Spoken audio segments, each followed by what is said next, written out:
I get asked a lot, how does golf scoring work, and why are some holes named after birds and some holes named after nose poo-poo? Good questions, right? Okay, let me explain. By the end of this, you'll have a really good understanding of golf scoring, and I'll also show you why golf is one of the most unique sports in the world when it comes to competing against other players at an amateur level. First thing to know is each golf course has 18 holes. Some are 9, but most are 18. Why 18 holes? In 1764, the golfers at St Andrews used to play a 12-hole course. Golfers would play 10 of the 12 holes forward and then back, making 22 holes. They then combined 4 of the holes into 2. This change marked the beginning of 18 holes in golf by combining the first 4 short holes into 2 to produce a round of 18 holes. Though it was still 10 holes, of which 8 were played twice.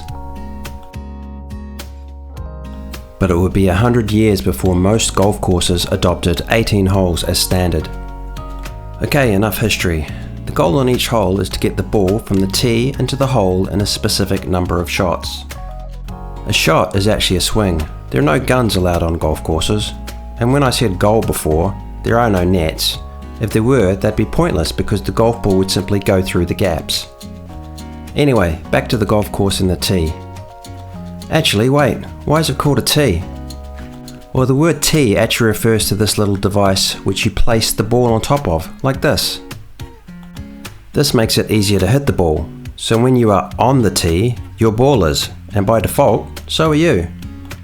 That's also where the phrase tee off comes from, because your ball goes off the tee. Clear as mud, right? Anyway, each hole has a challenge, not goal, of getting the ball from the tee into the hole at the other end of the hole, which is what we call a green. Which is a bit silly when I think about it, because the entire course is green. Anyway, it's called a green, and the hole on the green is actually called a cup. Like a coffee cup or a teacup, I guess. It looks like this, but I wouldn't drink out of one of these as it would probably taste quite earthy. Okay, back to the challenge, which is getting the ball from the tee to the cup on the green in a specific number of shots. On each hole, the goal is to either get the ball into the hole in 3 shots, or swings, 4 shots, or 5 shots, depending on the type of hole that you're playing. The holes are referred to as a par 3, a par 4, or a par 5. Why are they called par? Good question. The word par officially started being used in 1911 by the US Golf Association, but the word itself was around long before that. Generally, par was used when talking about stocks, as in a stock may be above or below its normal or par figure. For golf purposes, the US Golf Association defined par as the score that an expert player would be expected to make for a given hole. So let's take a look at a scorecard from my home course, which is Clark's Beach Golf Course. Along the top here you've got the hole numbers 1 through to 9, and you've got 10 through to 18. Below that you've got the par for each hole. So first hole is a par 5, second hole is a par 4, third hole is a par 3, etc, etc. Those pars all add up to 35 shots. On 10 to 18, if you add them all up, it adds up to 36. So 35 plus 36 is 71, which is the par for the course, Clark's Beach Golf Course. Now, if you managed to get a par on every hole, and you had a par of 71, you'd either be a very, very good amateur player, and you should probably consider going on tour, because for your average weekend warrior like me, parring a course is, it's pretty hard.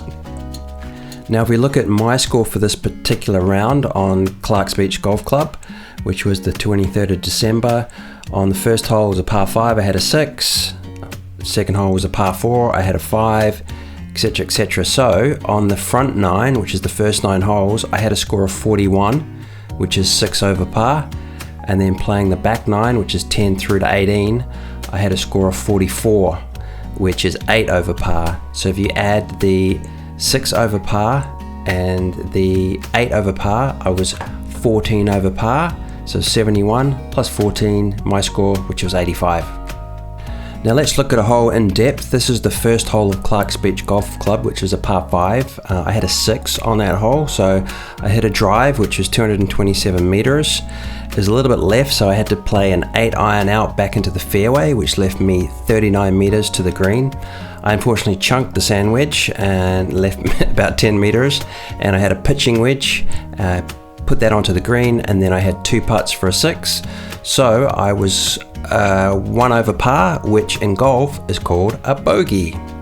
Okay, let's look at the second hole of Clark's Beach, which is a par 4. I had a score of 5, so I had a tee shot, which was 183 meters with a driver. It went into the trees. I had to chip out. I then hit a really good 7 iron to within about 13 meters of the pin, and I had 2 putts, giving me a 5, so not bad. Now on the last 2 holes we reviewed, I had a bogey on each hole, which is 1 over par. You'd be fair enough thinking a bogey is named after nose poo, but in fact it's named a bogey after a British song in the late 19th century called The Bogeyman. The character of the song lived in the shadows and said, "Catch me if you can." Golfers began chasing after the bogeyman, meaning chasing after the perfect score, which is a par or less. But what happens if a player shoots 2 over the par? Well, that's easy. 1 over par is a bogey, 2 over par is a double bogey, 3 over par is a triple bogey, and 4 over par is a quadruple bogey. Just on a side note, if you get an 8 on a hole, golfers refer to this as a snowman, because when you write it on your scorecard, it kind of looks like a snowman. I've actually made another video just about the snowman, so check it out at the end of this video. Okay, so those are examples of the scores over par, but what happens if you get under par? So what we're going to do is we're going to look at a hole, again Clark's Beach, the par 5. I played a few weeks ago. On that par 5 I actually had a score of 4, so we'll jump in to show you how I got that 4. So as you can see, I had a really good drive of 224 meters, then I had a 5 iron 156 meters onto the green, and then I had 2 putts, so I had 4 shots. The par was 5, so I was 1 under par, which in golf is referred to as a birdie. The term birdie was coined at the Atlantic City Country Club when a player hit a shot inches from the cup, allowing for a 1 under par for that hole. It was such a good shot that someone in the group was moved to say it was a bird of a shot, and golfers have used it ever since. Now what if you managed to get the ball in the hole in 2 shots on a par 4 or 3 shots on a par 5? Well, this would be 2 under par, and sticking with birds as a theme, we call this an eagle. To note, if you do get a hole in 1, it's customary to buy everyone in the clubhouse a drink, so make sure you bring your wallet. Hey, if we...